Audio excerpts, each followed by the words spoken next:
tidaklah aku ciptakan jin dan manusia kecuali untuk beribadah kepadaku. Dikiranya beribadah kepada Allah itu semata-mata hanya sholat. Kan itu namanya juga ibadah mahdoh.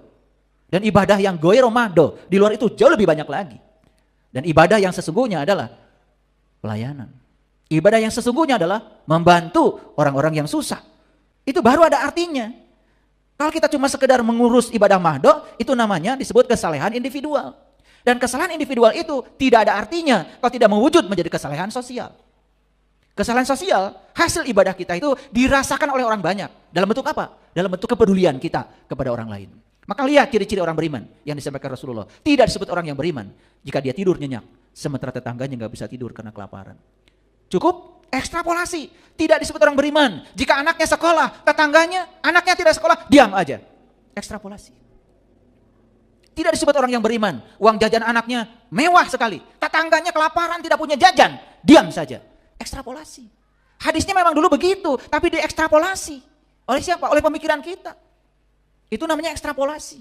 Ekstrapolasi itu meluaskan ya satu prinsip ke dalam kasus-kasus yang lain. Kan hadisnya begitu. Tidaklah disebut orang yang beriman jika dia tidur nyenyak, sementara tetangganya nggak bisa tidur karena kelaparan. Ekstrapolasi. Tidak disebut orang yang beriman jika dia tidur nyenyak, parkir mobil seenaknya, sementara tetangganya nggak bisa lewat karena dia parkir mobil seenaknya. Itu. Mohon maaf ya. Saya pernah melewati satu tempat. Pas saat itu ya, saya mau lewat dan saya sedang dalam perjalanan. Ternyata di situ ada masjid dan orang-orang sedang pada sholat. Parkir mobilnya di jalan, sedang sholat. Silakan renungkan. Apa begitu? Apa seperti itu kesalehan? Menurut saya sih itu sudah masuk pada ego keyakinan. Karena saya sedang sholat, orang lain harus menghargai saya. Betul, orang lain menghargai Anda. Tetapi kalau Anda parkir mobil menghalangi jalan, apakah itu orang beriman? Sedangkan kata Nabi, tidak disebut orang yang beriman. Jika dia lewat jalan, ada ranting aja tidak dia singkirkan. Ini bukan ranting, mobil. Dalam Quran surat Az-Zumar, surat ke-39 ayat ke-10, Allah berfirman, katakanlah, hai hamba-hambaku yang beriman, bertakwalah kepada Tuhan. Orang-orang yang berbuat baik di dunia ini memperoleh kebaikan. Dan bumi Allah itu adalah luas. Sesungguhnya hanya orang-orang yang bersabarlah yang dicukupkan pahala mereka tanpa batas. Tadi saya bilang, kalau bicara tentang bumi ada dua. Ada bumi yang besar, ada bumi yang kecil. Cobalah kalau ngaji ke sini dulu, ke sini dulu. Bumi Allah itu luas. Coba serap makna di balik kata itu. Kalau bumi Allah ini luas, berarti tubuh kita ini luas. Luas. Dada ini luas, luas. Dada ini lapang, lapang.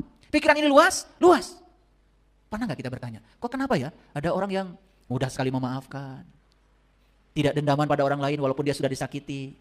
Kenapa saya tidak bisa? Kenapa orang lain bisa? Kalau bumi kita luas, kalau kita masih tersinggungan, berarti bumi kita sempit. Kalau gampang marah, bumi kita sempit. Nah, dari kajian ini sudah mulai terasa, bumi kita sempit apa luas? Silahkan pilih. Mau jadi air satu gelas, mau jadi air satu ember, menjadi air satu samudra Pasifik, pilihan pada siapa? Itulah hidup itu pilihan. Jadi kalau Bapak Ibu di jalan saja, ya di jalan, ada hambatan sedikit aja marah, tuh, buminya sempit. Kesempitan itu selalu berakibat buruk. Karena kalau sudah terjadi ledakan, dan ledakan tidak bisa dikendalikan, ini berbahaya. Makanya ketika orang dikendalikan oleh emosi, sangat berbahaya. Harusnya dia menjadi sang pengendali bagi emosi itu. Nah, ini harus latihan Bapak Ibu, mengendalikan emosi bagaimana mindfulness. Pikiran kita diberi jeda. Nih, saya kasih tahu. Kalau ada yang tidak enak, coba duduk dulu, tenang dulu. Tarik nafas yang dalam. Tarik, beri jeda dulu. Karena emosi itu kalau tidak diberi jeda, langsung meledak. Tapi kalau diberi jeda, nanti tenang dulu. Ternyata dalam ketenangan itu justru kita tidak memberi energi pada emosi kita.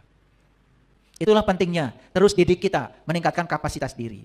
Dan saya kasih tahu, cara Allah meluaskan kapasitas kita itu, Allah menghadirkan segala hal yang kita tidak suka. Oleh karena itu, kedamaian batin tidak didapat dengan menghindari masalah. Justru kedamaian batin hanya bisa didapat ketika kita berani menghadapi situasi dengan penuh kebijaksanaan. Yang saya ajarkan ini adalah hipnoterapi sebetulnya. Yang saya ajarkan adalah ilmu kesadaran. Dan puncaknya ilmu kesadaran adalah ketenangan batin. Tenang, tentram, damai, bahagia, suci, bersih, indah, mulia. Karena kalau kita sudah tenang, tentram, damai, bahagia di dalam, situasi yang di luar itu tidak akan terlalu berpengaruh lagi kepada kita.